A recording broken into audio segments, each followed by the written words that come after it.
Hello, कैसे हैं आप सभी। स्वागत है आप सभी के अपने YouTube चैनल और बउआ वाले channel online GK GS classes में। आज की यह क्लास जो है समर्पण सीरीज का चौथा दिन का क्लास है और कल जो है समर्पण सीरीज का आखिरी क्लास भी जो है हिंदी का होने वाला है। तो आज की इस क्लास में जो है आप हिंदी के 20 क्वेश्चन आंसर जो है बिना रटे हुए दिमाग में फिट कर लेंगे, क्योंकि आप पार्ट 1 में 20 को क्वेश्चन याद किए हैं, डे 2 में भी जो है 20 को क्वेश्चन याद किए, कल डे 3 में भी 20 को क्वेश्चन याद किए थे और आज जो है डे 4 में भी जो है 20 को क्वेश्चन याद करेंगे। और समर्पण सीरीज से बाहर जो है ना शॉर्ट क्वेश्चन आंसर आइए नहीं सकता है। ठीक है, तो चलिए आज की इस क्लास को जो है हम लोग फोड़ते हैं, यानी कि शुरू करते हैं। आइए सर, आज का जो है पहला क्वेश्चन है आपके लिए कि सर तुमुल कोलाहल कलह में शीर्षक कविता में विषाद और व्यथा का उल्लेख है, यह किस कारण से है। तो देखिए, विषाद का मतलब होता है घुटन महसूस होना और व्यथा का मतलब होता है दुखी होना। तो लेखक जो है तुमुल कोलाहल कलह के जो कवि हैं जयशंकर प्रसाद जी, वो कह रहे हैं कि आजकल के इस हो हल्ला भरी जीवन में लोग जो हैं अपने आप को घुटन महसूस करवाते हैं और उसी से जो है लोग दुखी रहते हैं। इसीलिए तुमुल कोलाहल कलह में जो है व्यथा और विषाद शब्द का उल्लेख किया गया है। किस लिए समझ गए? तो लोग आजकल के जो है जमाना में देखिएगा सब कोई दुखी है, घुटन महसूस कर रहा है, इसीलिए जो है इन दोनों शब्द का विषाद और व्यथा का उल्लेख किया गया है। एक घड़ी के लइकन के देख लीजिएगा, सैड स्टोरी लगाता है, सैड स्टेटस लगाता है, भाई घुटन महसूस कर रहा है, दुखी है इसीलिए। ठीक है, चलिए नेक्स्ट क्वेश्चन है, पुत्र के लिए माँ क्या क्या करती है। भाई माँ क्या क्या करती है ये तो हम लोग बता नहीं सकते हैं, लेकिन आंसर जो है यहाँ पे देना है। तो कविता के अनुसार पुत्र के लिए एक माँ जो है पुत्र के जन्म लेने से पहले पुत्र के लिए जो है मंदिर में जाकर हाथ पैर जोड़ती है, प्रसाद चढ़ाती है कि हमें वो पुत्र दे दीजिए। उसके बाद 9 महीना उसे पेट में पालती है। 9 महीना के बाद जब उसका जन्म होता है तो उसको लोरियां सुनाती है, उसको थपकी दे दे के रात में सुलाती है, उसके लिए खाना बनाती है। और कुछ भी होता है बच्चे को तो सब काम छोड़ करके दौड़ कर पहले बच्चे के यहाँ आती है। बात समझ गए? पुत्र के लिए माँ जो है इतना करती है। ये क्वेश्चन अगर आपसे पूछेगा तो आप अपनी मम्मी के बारे में लिख के चलाइएगा, आंसर बिल्कुल सही होगा कि आपके लिए आपकी मम्मी काकी है कि नहीं? सबके लिए। नेक्स्ट क्वेश्चन है, प्रातः काल का नभ जो है कैसा होता है, बताइए। जो सूर्योदय होने से पहले, नभ मीन्स आकाश, कैसा होता है? तो सूर्योदय होने से पहले यानी कि प्रातः काल का नभ जो है एकदम नीले शंख के तरह शुद्ध होता है कि नहीं? प्रातः काल का नभ कैसा होता है? तो नीले शंख के तरह जो है एकदम क्या होता है? तो शुद्ध होता है। चलिए नेक्स्ट क्वेश्चन है, उषा का जादू जो है कैसा है।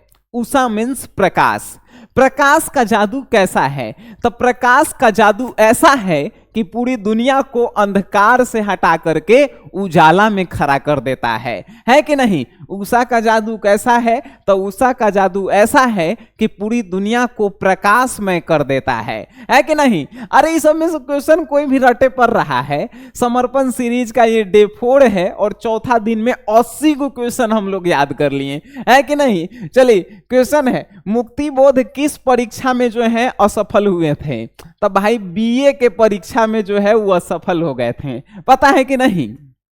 मुक्ति बोध जो है बीए की परीक्षा में जो है असफल हो गए थे। क्वेश्चन है कि कहां कहां की धूप एक जैसी होती है।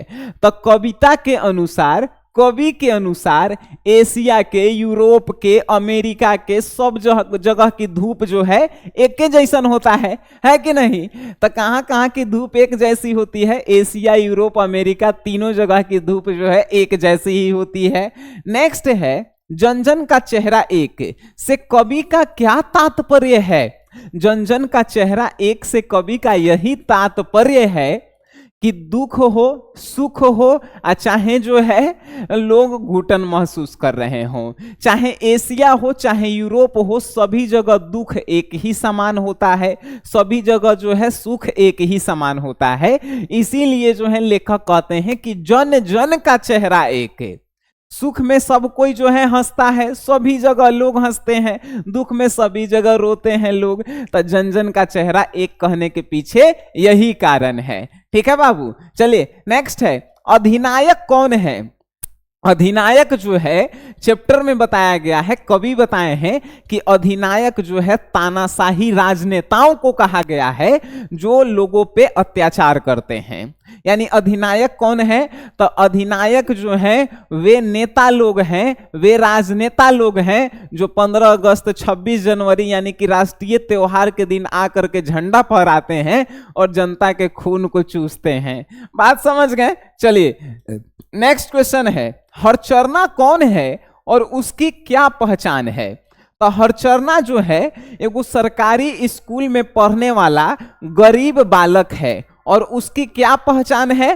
तो हरचरना की पहचान है कि वो जो है हमेशा फटा सुथन्ना कपड़ा पहने हुए रहता है कि नहीं? हरचरना जो है हमेशा फटा सुथन्ना कपड़ा पहने रहता है। नेक्स्ट है बाबू, राष्ट्रीय पर्व पर किसका गुणगान किया जाता है? तो राष्ट्रीय पर्व पर जो है नेताओं का गुणगान किया जाता है कि नहीं? नेताओं के गुण को जो है बताया जाता है, गरीब के बारे में कोई चर्चा ही नहीं करता है कि नहीं? चलिए तो राष्ट्रीय पर्व पे जो है नेताओं का जो है गुणगान किया जाता है।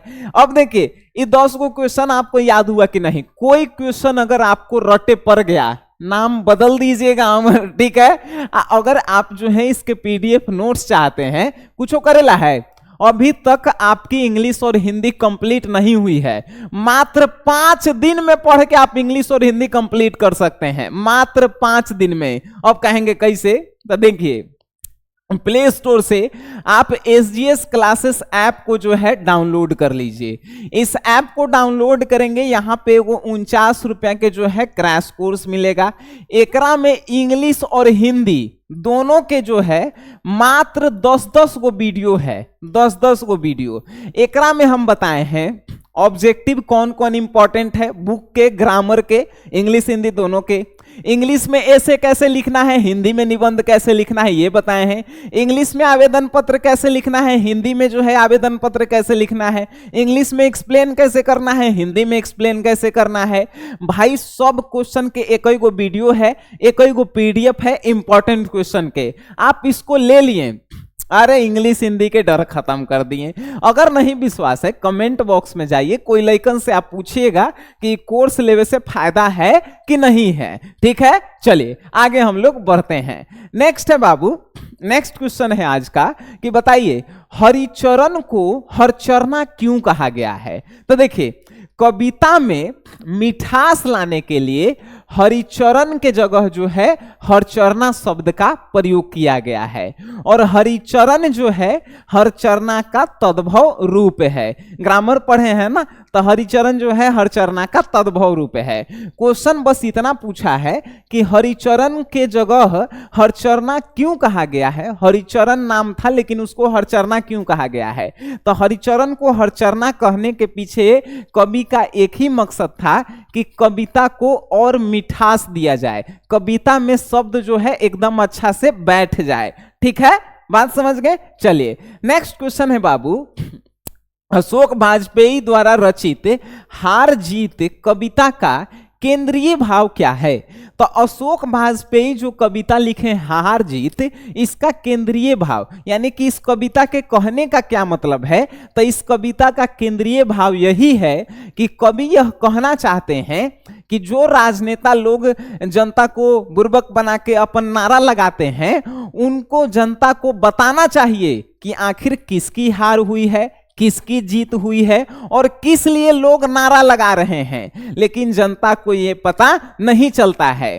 तो इस कविता का केंद्रीय भाव अगर हम एक लाइन में बताएं तो अशोक वाजपेयी द्वारा रचित हार जीत कविता का केंद्रीय भाव यही है कि जनता को जागरूक करने के लिए, जनता को जागरूक करने के लिए यह कविता लिखा गया है कि किसकी हार हुई है, किसकी जीत हुई है, ये जनता को मालूम चले, तब में जाकर जनता जो है जश्न मनाए। ठीक है, चलिए नेक्स्ट क्वेश्चन है कि उत्सव जो है क्या तात्पर्य है, उत्सव का जो है क्या मतलब है।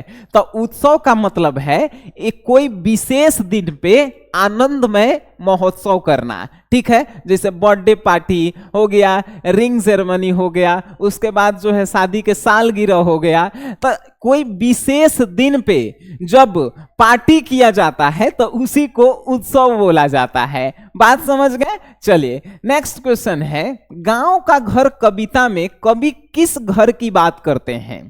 तो गांव के घर जो कविता है जिसके राइटर ज्ञानेंद्र पति हैं, तो गांव के घर कविता में कवि उस घर की बात करते हैं जिसमें उन्होंने बचपन बिताया था, जिस गांव में रहकर वो बचपन बिताए थे उसी गांव के घर की बात करते हैं कवि। बात समझ गए। अरे गुड बाबू। नेक्स्ट क्वेश्चन है, बातचीत शीर्षक पाठ में दो बूढ़ियों की बातचीत का प्रकरण बताइए।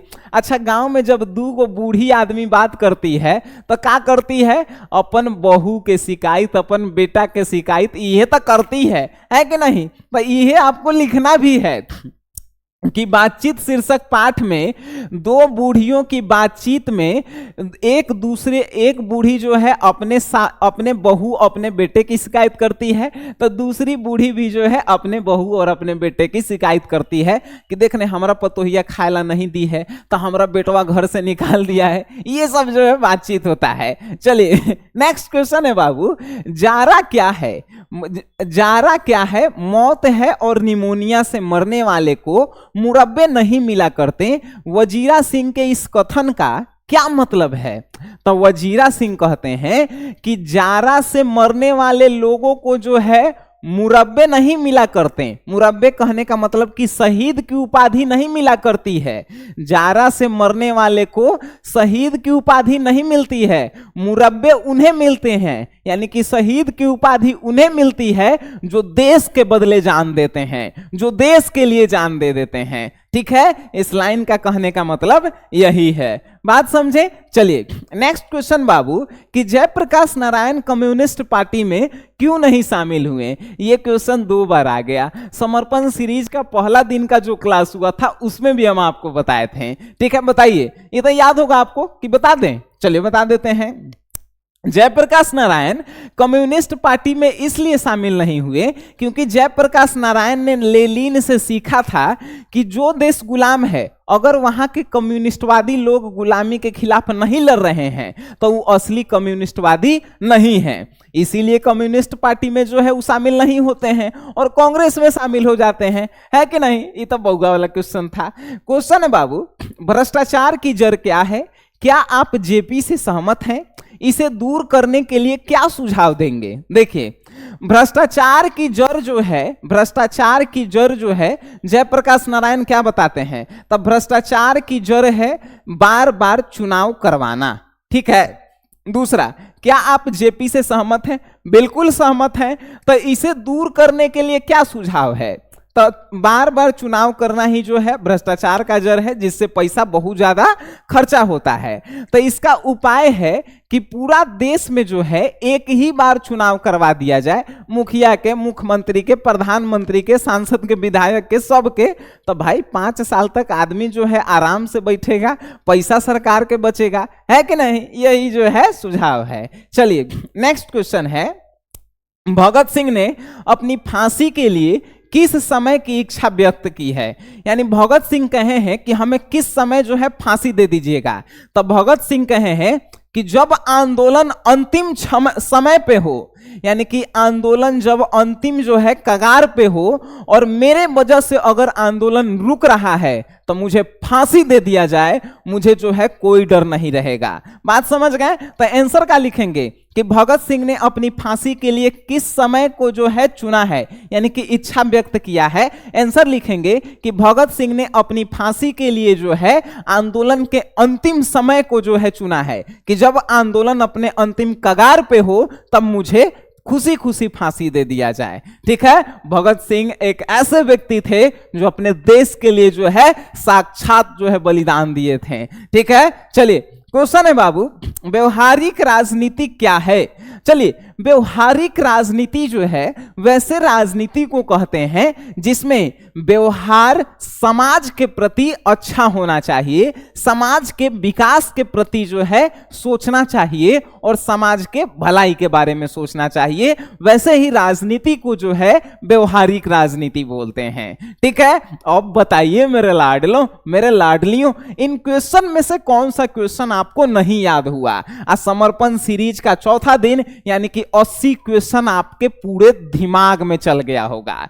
कल जो है हिंदी के समर्पण सीरीज का लास्ट है, उसके बाद इंग्लिश का समर्पण सीरीज हम लोग स्टार्ट करेंगे और फोड़ के आएंगे इस बार एग्जाम में। अगर किन्हीं को भी दिक्कत है, आप SGS क्लासेस ऐप डाउनलोड कीजिए, 49 रुपए के कोर्स। अगर आपके 10 दिन के एग्जाम के लिए इंपॉर्टेंट नहीं बन गया, जे कह दीजिए से, है कि नहीं? चलिए मिलते हैं आप सभी से नेक्स्ट क्लास में, तब तक के लिए टाटा बाय बाय, धन्यवाद।